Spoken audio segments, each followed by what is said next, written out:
అందరికీ నమస్కారం. 2026-27 కొత్త విద్యా సంవత్సరం ప్రారంభం కాబోతుంది. కొత్త పుస్తకాలు, కొత్త తరగతి గదులు, కొత్త ఉపాధ్యాయులు, కొత్త కళలు, కొత్త లక్ష్యాలు. కానీ ఒక్క ప్రశ్న, పాఠశాల ప్రారంభమవుతుంది కదా, మన ఆలోచనలో కూడా కొత్తగా ప్రారంభమవుతున్నాయా? ఎందుకంటే విద్య అంటే కేవలం పుస్తకాల్లో పాఠాలు కాదు. విద్య అంటే జీవితాన్ని అర్థం చేసుకోవడం, మంచి మనిషిగా ఎదగడం, సమాజానికి ఉపయోగపడే వ్యక్తిగా మారడం.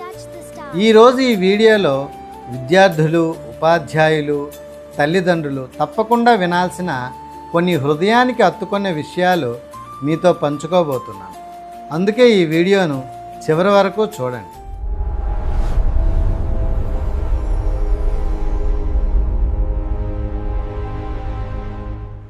గౌరవనీయులైన ఉపాధ్యాయులారా, మన దేశ భవిష్యత్తు మన చేతుల్లోనే ఉంది. మనం ఒక పాఠం చెప్పడం కాదు, ఒక జీవితాన్ని తీర్చిదిద్దుతున్నాం. పిల్లలు మన మాటలను వింటారు, కానీ అంతకంటే ఎక్కువగా మన ప్రవర్తనను గమనిస్తారు. మన చిరునవ్వు, మన సహనం, మన ప్రేమ, మన క్రమశిక్షణ మన పిల్లల వ్యక్తిత్వంలో భాగమవుతాయి. ప్రతి ఉపాధ్యాయుడు తరగతికి వచ్చే ముందు ఈ తరగతి నాది, ఈ పిల్లలు నా పిల్లలు, వీళ్ళు చాలా చక్కగా విద్యను అభ్యసిస్తున్నారు, వీళ్ళు ఉన్నత స్థాయికి చేరుకుంటారు అనే పాజిటివ్ దృక్పథంతో ఉండాలి. ఒక ఉపాధ్యాయుడు క్లాసులోకి వచ్చేటప్పుడు పిల్లలకు ఉత్సాహం కలగాలి, భయం కాదు. పిల్లలు తప్పులు చేస్తే శిక్షించడానికి ముందు మనం అర్థం చేసుకోవాలి. ఎందుకంటే ప్రతి పిల్లవాడిలో ఒక ప్రత్యేకమైన ప్రతిభ ఉంటుంది. కొంతమంది చదువులో ముందుంటారు, కొంతమంది క్రీడల్లో, మరికొంతమంది కళల్లో.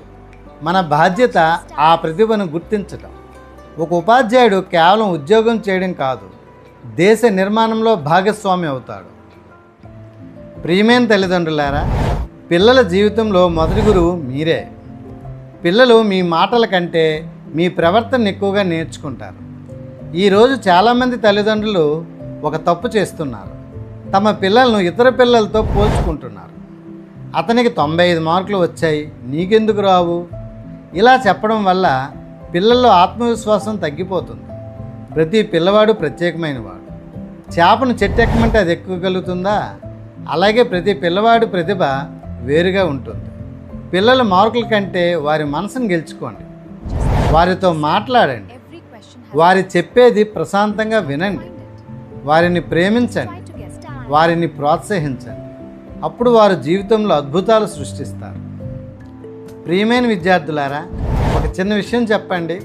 మీరు ఈరోజు ఏ తరగతిలో ఉన్నారో, రేపు ఏ ఉద్యోగంలో ఉంటారో, భవిష్యత్తులో ఎంత ఎత్తుకు ఎదుగుతారో నిర్ణయించేది ఈరోజు మీరు చేసే కృషి. ఒక రైతు విత్తనం వేస్తాడు. ఆ విత్తనం వెంటనే చెట్టుగా మారదు. రోజులు పడతాయి, నెలలు పడతాయి, కొన్నిసార్లు సంవత్సరాలు కూడా పడతాయి. అలాగే చదువుకోవడను. ఈరోజు మీరు చదివిన పాఠం వెంటనే ఫలితం ఇవ్వకపోవచ్చు, కానీ ఒకరోజు అదే పాఠం మీ జీవితాన్ని మార్చేస్తుంది. ఒక్కసారి ఊహించండి, 10 సంవత్సరాల తర్వాత మీరు ఏమవ్వాలనుకుంటున్నారు? Teacher, doctor, engineer, police officer, collector, లేదా ఒక వ్యాపారవేత్త. ఏది కావాలన్నా సరే దానికి మొదటడుగు పాఠశాలలోనే ప్రారంభమవుతుంది. చాలామంది పిల్లలు ఇలా అంటుంటారు, చదువు బోర్ కొడుతుంది, నాకు చదవడం ఇష్టం లేదు అని అంటారు. కానీ గుర్తుంచుకోండి, చదువు కష్టమని వదిలేస్తే జీవితం ఇంకా కష్టంగా మారుతుంది. ఈరోజు కష్టపడి చదివితే రేపు గౌరవంగా జీవించవచ్చు. అందుకే ప్రతిరోజు సమయానికి పాఠశాలకు వెళ్ళండి, గురువులను గౌరవించండి, ప్రశ్నలు అడగడానికి భయపడకండి, తప్పులు చేస్తే బాధపడకండి. ఎందుకంటే తప్పులు చేయని వారు ఏది నేర్చుకోలేరు. ఒక చిన్న కథ వినండి. ఒక బాలుడు పాఠశాలలో చాలా సాధారణంగా ఉండేవాడు. పరీక్షల్లో ఎక్కువ మార్కులు వచ్చేవి కావు. అందరూ అతన్ని తక్కువ అంచనా వేసేవారు. కానీ ఒక టీచర్ మాత్రం అతనిలో ఉన్న ప్రతిభని గుర్తించారు. నువ్వు చేయగలవు, ఇది నువ్వు సాధించగలవు అని ప్రోత్సహించేవారు. ఆ ఒక్క మాట అతని జీవితాన్ని మార్చేసింది. ఆ బాలుడు తర్వాత ఒక గొప్ప శాస్త్రవేత్త అయ్యాడు. ఈ కథ మనకు ఒక విషయం చెప్తుంది.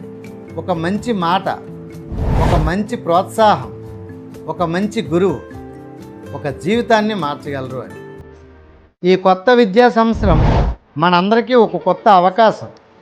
విద్యార్థులు గొప్ప లక్ష్యాలు పెట్టుకోవాలి, ఉపాధ్యాయులు మరింత స్ఫూర్తినివ్వాలి, తల్లిదండ్రులు మరింతగా సహకరించాలి. మనందరం కలిసి ప్రతి పాఠశాలను ఒక జ్ఞానాలయంగా మార్చాలి. ప్రతి విద్యార్థి విజయవంతం కావాలి, ప్రతి ఉపాధ్యాయుడు గర్వపడాలి, ప్రతి తల్లిదండ్రి ఆనందపడాలి. మిత్రులారా, గుర్తుంచుకోండి, చదువే శక్తి, విద్యే సంపద, జ్ఞానమే విజయానికి మార్గం. నేటి విద్యార్థులే రేపటి భారత నిర్మాణ శిల్పులు. ఈ విద్యా సంవత్సరం ప్రతి విద్యార్థికి విజయం, ప్రతి ఉపాధ్యాయుడికి గౌరవం, ప్రతి తల్లిదండ్రులకి ఆనందం తీసుకురావాలని మనస్ఫూర్తిగా కోరుకుంటున్నాను.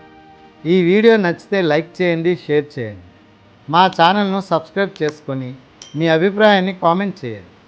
మళ్ళీ మరో విలువైన వీడియోతో కలుద్దాం. జై హింద్. Thank you.